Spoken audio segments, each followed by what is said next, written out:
But before we get to those, I'd just like to update you on a couple of items that we're working on at the EDC.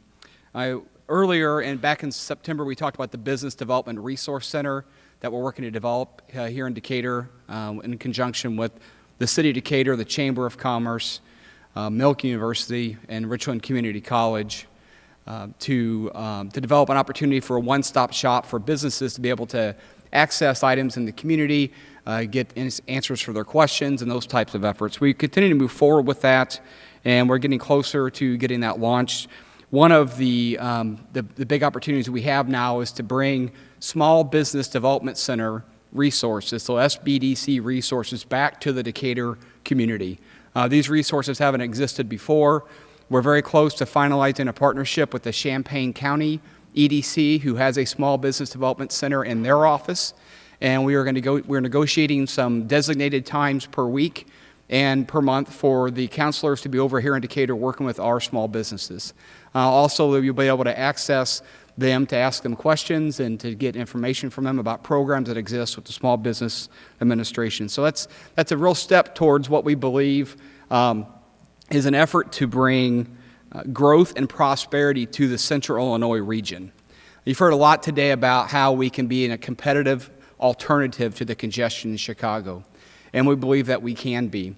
But we're also realistic to know that Decatur, as great as it is, shares a workforce with a number of communities in our area. We know we have folks that live in Decatur and work in maybe Springfield or Bloomington-Normal or Champaign-Urbana, and vice versa. If 100 jobs are created in Champaign, some of those folks are going to live in Decatur, Macon County. So we think it makes sense for us as a downstate region to also work together to co-market our area. We do compete sometimes with other communities for projects, and we understand that that's going to happen. But nobody likes to come to dinner at the home of the dysfunctional family. And so if we want to show a collaborative effort to work as a group of downstate communities to explain to businesses that are having a tough time in Chicago that you don't have to leave Illinois. You can come to Central Illinois. We can provide you some great services. And so those discussions will be continuing. Also, as Nicole mentioned briefly, in October, we're going to be celebrating Manufacturing Day, Manufacturing Week, and Manufacturing Month in Decatur. We've begun discussions with a number of our manufacturers about the fact that we need to celebrate Decatur's significant history of manufacturing and what it means. We want to have two purposes of that. One, we want young people to understand the career opportunities that exist in manufacturing right here in their very own community, and let them understand that it's not dark, dusty factory work. It's different than that. It's better than that. It's innovation. It's all these types of things. And we also want, through public awareness campaigns, communicate to parents that there's great jobs in manufacturing in our community, so they can encourage their children to look for careers in manufacturing, keep them here right in Decatur, Macon County, and help them prosper. I think that what you've heard today, in my opinion, represents tremendous potential for our community. This announcement today is not about a building or a factory or a warehouse. It's about community development and the opportunity we have today and going into the future to see a limitless potential of job creation, responsible land development, and services to our local businesses. But to do this, we have to understand that to maximize that investment, to maximize that development, we have to look at how it can benefit the overall community and the community impact. This is not about flipping a piece of property. It's not about getting the return on investment quickly. It's about the long-term vision and the long-term return we can see from the partnerships that are being built with many of the folks in this room. Decatur has a history of innovation, and I think we sometimes forget that because we just think we're another regular Midwestern city. If you look at the things that have happened in this community with ADM and the A.E. Staling Company and Hieronymus Mueller and the number of patents that were created in Decatur, Decatur's always had a history of innovation. We can be the leader when it comes to innovation, not only in Central Illinois, but in Illinois, in the Midwest, in the United States, and across the globe. When we look back at the history of Decatur, I've seen leaders that had some great vision and took the risk and undertook very, very large projects. And because of that, we have a great community. We have a great lake, and that lake's being improved because of the vision of people many, many, many decades ago.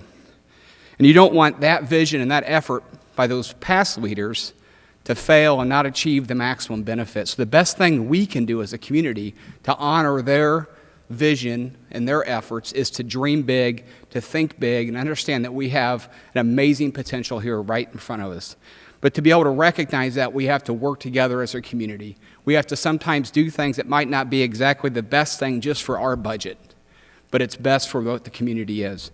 Decatur has a history of that. I have no doubt that we're going to continue to do that here. And frankly, that's what set us apart from other communities. When you talk to the folks that have spoken today and talk about their experiences in other community, they're shocked at the collaboration that exists.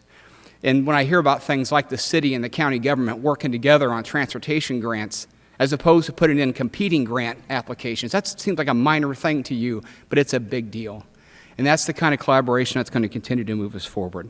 And when we look at the Midwest Inland Port Strategic Development Coalition, and you look at it like a puzzle, any one piece of that puzzle, if you pulled it out and looked at it, looks nice and it's significant. But what really is significant is when you bring all those pieces of the puzzle together and create this picture that you're starting to see today with the conversations and how it can benefit businesses of all different sizes. You hear the success story of TCCI that Kara shared with us, other success stories that are sure to come. And we want you to understand that we have an amazing potential here, and the only obstacles that we'll have are the ones we put in front of ourselves. And so you can be a partner of ours in economic development. When you heard Ellen talk about the survey they did and the fact that not many people are advocates for Decatur, that's one thing that you can do every single day to help economic development, is when you get the chance to tell somebody the positive things about your community, do that. It makes a huge difference because they tell somebody and they tell somebody and they tell somebody. That's one way that you can help every single day help us move the community forward.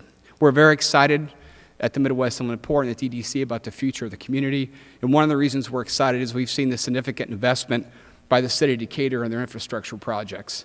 And like the city manager said, it's not exciting and it's not sexy to talk about sewers, but I can tell you that every day it matters in the work that I do. When I talk to businesses that are here or that want to come here, when you can tell them that you have good infrastructure, they check that off the list and you start talking about a lot more exciting things.